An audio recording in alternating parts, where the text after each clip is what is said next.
ہو جائے تو پھر ہم دوبارہ اپنے قدموں پر کھڑے ہو سکتے ہیں.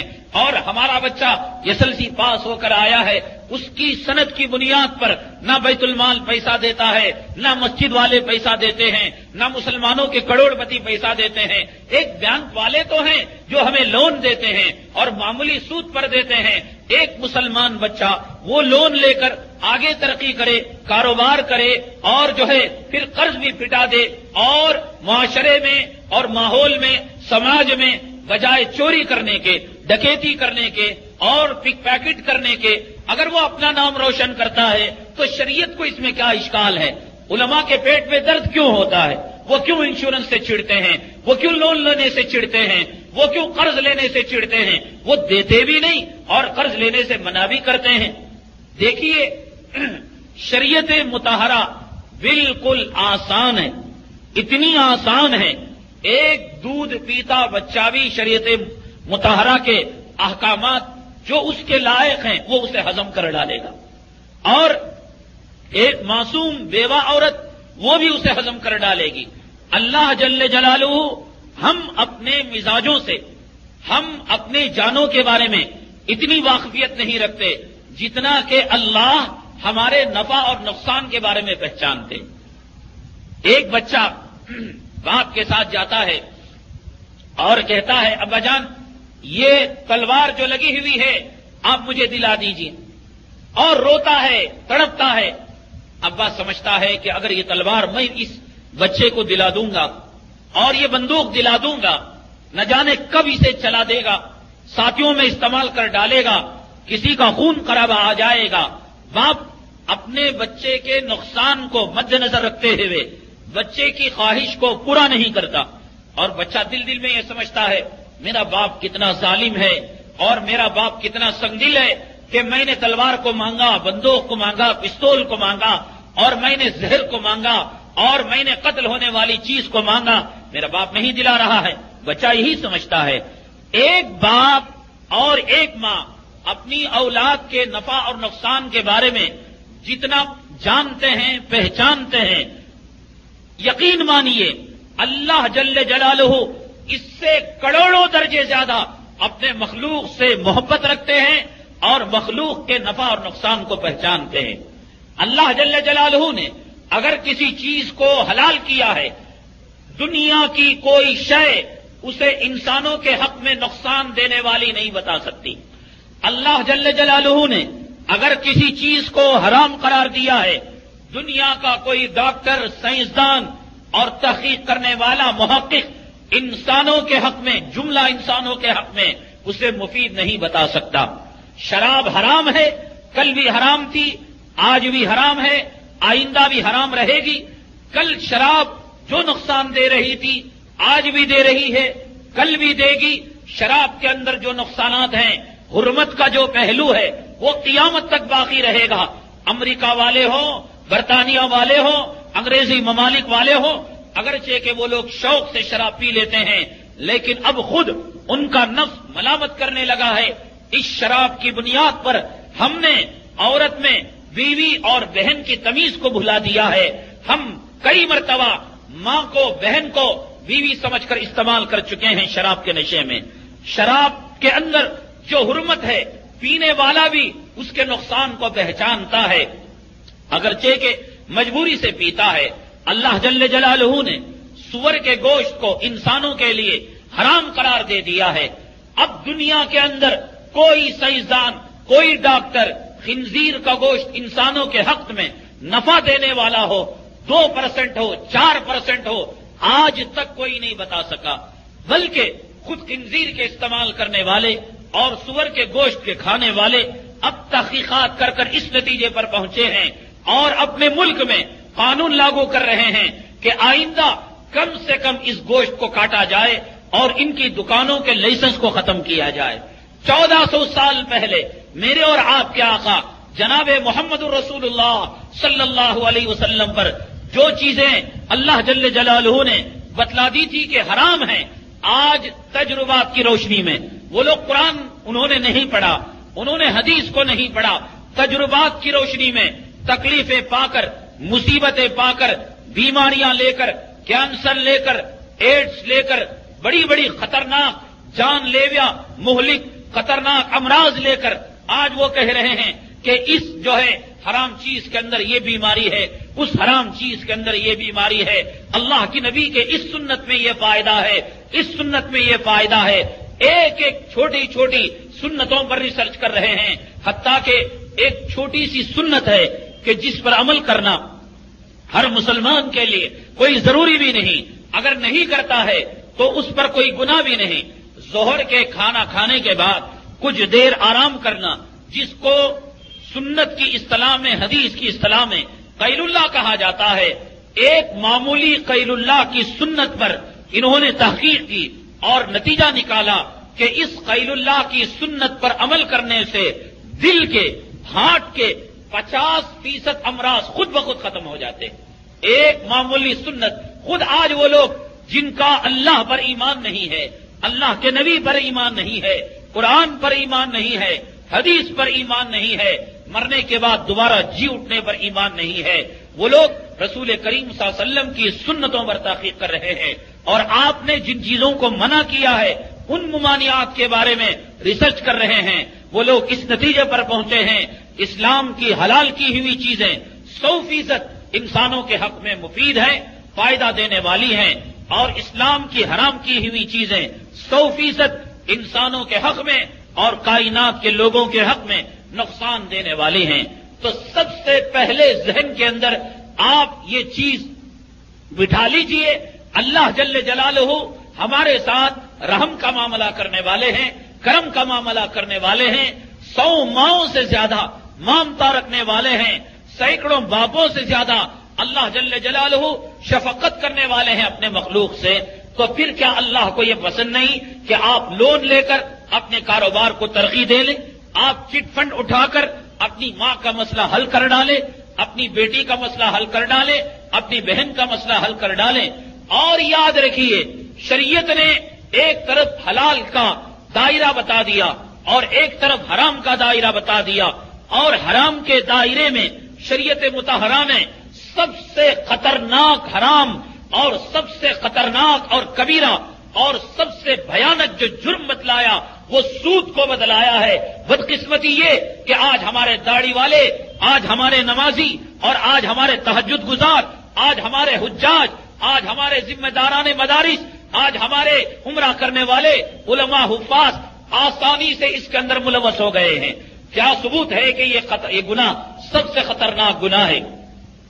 توحید-سنت.com جناب رسول اللہ صلی اللہ علیہ وسلم نے انسان کے احترام کرنے کا حکم دیا ہے، اتنا احترام کرنے کا حکم دیا ہے، اتنا احترام کرنے کا حکم دیا ہے کہ ایک مرتبہ حضرت سیدنا عبداللہ ابن مسعود رضی اللہ تعالیٰ عنہ خانہ کعبہ کا طواف کر رہے تھے، اور خانہ کعبہ کا طواف کرتے ہوئے اچانک دل میں خانہ کعبہ کی عظمت جاگ اٹھی۔ یعنی ہمیں قرآن سے محبت رہتی ہے، ہمیں حدیث سے محبت رہتی ہے، لیکن کبھی کبھی اچانک دل کا میلان زیادہ ہو جاتا ہے۔ آج جی چاہتا ہے ہم قرآن زیادہ پڑھیں، قرآن کو آنکھوں سے لگائیں، قرآن کو سینے سے لگائیں۔ اس کا مطلب نہیں کہ پہلے دل میں دشمنی تھی اب محبت آ گئی۔ کعبے کی عظمت حضرت عبداللہ ابن مسعود رضی اللہ تعالیٰ عنہ کے دل میں پہلے بھی تھی، اب بھی ہے، لیکن طواف کرتے ہوئے اچانک وہ عظمت و محبت زیادہ ہو گئی۔ کعبے کو دیکھ کر کہنے لگے، اے کعبہ تو کتنا خوش نصیب ہے، تو کتنا بابرکت ہے، تو کتنا عظمت والا ہے کہ تجھے اگر کوئی دیکھے تو دیکھنے والوں کو 10 نیکیاں ملتی ہیں۔ ہمیشہ اللہ کے عرش سے تجھ پر اللہ اپنی رحمتوں کو نازل کرتا ہے، اپنی برکتوں کو نازل کرتا ہے۔ نبیوں نے تیرا طواف کیا، ولیوں نے تیرا طواف کیا، ابدال نے تیرا طواف کیا، قطبوں نے تیرا طواف کیا، حجاج نے تیرا طواف کیا، عمرہ کرنے والوں نے تیرا طواف کیا، تو کتنا خوش نصیب ہے۔ جناب رسول اللہ صلی اللہ علیہ وسلم حضرت عبداللہ ابن مسعود رضی اللہ تعالیٰ عنہ کعبے کی عظمت اور کعبے کے احترام کے بارے میں جب یہ کلمے کہہ رہے تھے، جملے کہہ رہے تھے، رسول کریم صلی اللہ علیہ وسلم نے حضرت عبداللہ ابن مسعود رضی اللہ تعالیٰ عنہ کے مونڈے پر ہاتھ مار کر کہا، اے عبداللہ کیا میں تجھے بتاؤں، اس کعبے سے زیادہ عزت والا، تکریم والا، احترام والا اللہ کی مخلوق میں ایک مخلوق ہے، میں تجھے بتاؤں۔ حضرت عبداللہ ابن مسعود رضی اللہ تعالیٰ عنہ چونک گئے۔ کائنات میں سب سے زیادہ بابرکت کعبے کو سمجھ رہے تھے، مقدس سمجھ رہے تھے۔ اب رسول کریم صلی اللہ علیہ وسلم اگر حضرت عبداللہ ابن مسعود رضی اللہ تعالیٰ عنہ کی بیوی کہتی، بچہ کہتا، پڑوس کہتا تو آپ کو انکار کرنے کی گنجائش تھی، لیکن اللہ کے نبی، اللہ کے رسول فرما رہے ہیں کہ کعبے سے زیادہ تکریم والا، کعبے سے زیادہ عظمت والا، کعبے سے زیادہ مکرم، کعبے سے زیادہ مقدس اللہ کی مخلوق میں ایک ہستی ہے۔ حضرت عبداللہ ابن مسعود رضی اللہ تعالیٰ عنہ چونک گئے کہ وہ کون ہو سکتا ہے۔ جناب رسول اللہ صلی اللہ علیہ وسلم نے ارشاد فرمایا، اے عبداللہ، اللہ کی مخلوق میں انسانوں کا جو طبقہ ہے وہ کعبے سے زیادہ مقدس ہے اور کعبے سے زیادہ معظم ہے۔ یہی وجہ ہے مثنوی روم میں مولانا روم رحمت اللہ علیہ نے لکھا ہے، ایک آدمی ہے کہ جو اللہ کے کعبے کو 70 مرتبہ گراتا ہے، گرایا، کلہاڑوں سے گرایا، پھوڑے سے گرایا، سبل سے گرایا، پھر تعمیر کیا، پھر گرایا، پھر تعمیر کیا، 70 مرتبہ گرایا اور 70 مرتبہ تعمیر کیا۔ اس حدیث کی بنیاد پر مثنوی روم میں مولانا روم رحمت اللہ علیہ نے لکھا ہے کہ 70 مرتبہ کعبے کو گرا کر تعمیر کر دینا آسان ہے، لیکن اس سے زیادہ خطرناک گناہ یہ ہے کہ دنیا میں اللہ کی مخلوق میں کسی انسان کے دل کو ایک مرتبہ توڑ دیا جائے۔ یہ اللہ جل جلالہ نے انسان کی تعظیم فرمائی ہے۔ اللہ نے خود کلام پاک میں ارشاد فرمایا ہے، وَلَقَدْ كَرَّمْنَا بَنِي آدم، ہم نے بنو آدم کو کرامت بخشی ہے، شرافت سے نوازا ہے، عرش سے اس کا مقام اونچا ہے، جنت سے اس کا مقام اونچا ہے، فرشتوں سے اس کا مقام اونچا ہے، جبرائیل سے اس کا مقام اونچا ہے، اور حوروں سے، غلمان سے اس کا مقام اونچا ہے۔ کائنات میں انسانوں جیسا شرافت والا، بزرگی والا کوئی اور مخلوق نہیں ہے۔ کعبے کا بھی وہ مقام نہیں ہے، مسجد نبوی کا وہ مقام نہیں ہے، بیت الحرام اور بیت الاقصی کا وہ مقام نہیں ہے جو اللہ جل جلالہ نے ایک انسان کا مقام عنایت فرمایا ہے۔ یہی وجہ ہے جناب رسول اللہ صلی اللہ علیہ وسلم نے ارشاد فرمایا ہے، سباب المومن فسوق، مسلمان کو گالی دینا، مسلمان کے دل کو ٹھیس پہنچانا بہت بڑا گناہ ہے، سخت گناہ ہے۔ میں آپ کو بیڑی اور سگریٹ کا جب بیان چل رہا تھا، ایمان اور اسلام کا خلق نبی صلی اللہ علیہ وسلم نے قرآن کی تلاوت کو نہیں بتایا، تہجد کی رکعتوں کو نہیں بتایا، حاجی کے کعبے کے طواف کو نہیں بتایا، مالدار کے صدقات اور خیرات دینے کو نہیں بتایا۔ آقا نے فرمایا، المسلم من سلم المسلمون من لسانہ و یدہ، مسلمان وہ ہے جو اپنی ذات سے دوسروں کو، زبان سے، ہاتھ سے، پیر سے، اپنے وجود سے دوسروں کو تکلیف نہ دے۔ یہ ایمان و اسلام کا خلاصہ آپ نے فرمایا، اور خاص طور سے مسلمانوں کے بارے میں فرمایا، اگر کوئی ان کی غیبت کرتا ہے، اس غیبت کرنے سے بہتر یہ ہے اپنے مرے ہوئے بھائی کے گوشت کو توڑ کر کھا لے۔ ایحب احدکم ان یاکل لحم اخیہ میتا فکرہتموہ، سود کی حرمت کیا ہے، سود کا گناہ کیا ہے، اور سود کتنا خطرناک اور بھیانک وبال دینے والا، اللہ کے عذاب کو قریب کرنے والا گناہ ہے۔ اسے سمجھنے سے پہلے انسانیت کے احترام کو آپ سمجھیے کہ اللہ جل جلالہ، رسول کریم صلی اللہ علیہ وسلم نے فرمایا، سباب المسلم فسوق، مسلمان اور مومن کو گالی دینا فسق ہے، فجور ہے، وقتالہ کفر، اگر کوئی قتل کر دیتا ہے وہ کافر ہو جاتا ہے۔ اور کلام پاک میں اللہ نے فرمایا، ومن قتلہ مؤمنا متعمدا فجزاؤہ جہنم خالدا فیہا، اگر کسی مسلمان کو کوئی جان بوجھ کر قتل کر دیتا ہے، اللہ نے ہمیشہ جہنم کا وعدہ کافروں اور مشرکوں کو کہا ہے، اور اس کے بعد اس مسلمان کو کہا ہے جو مسلمان ناحق کسی مسلمان کو جان بوجھ کر قتل کر دیتا ہے، کافر، مشرک اور جان بوجھ کر قتل کرنے والے قاتل کو اللہ جل جلالہ نے برابر سرابر قرار دے دیا ہے۔ یہ ہے انسانیت کا مقام، یہ ہے بنو آدم کا درجہ، یہ ہے بنو آدم کی تکریم، یہ ہے بنو آدم کی شرافت۔ لیکن دوسری طرف دیکھیے، گناہ ہزاروں ہیں، اللہ جل جلالہ کے علم میں ہے کون سا مسلمان، کون سا سیٹ، کون سا ماڑوڑی، کون سا حاجی، کون سا پاجی، کون سا داڑھی رکھنے والا، کون سا داڑھی مڑانے والا، کب کس سرزمین میں کون سی جگہ گناہ کرے گا۔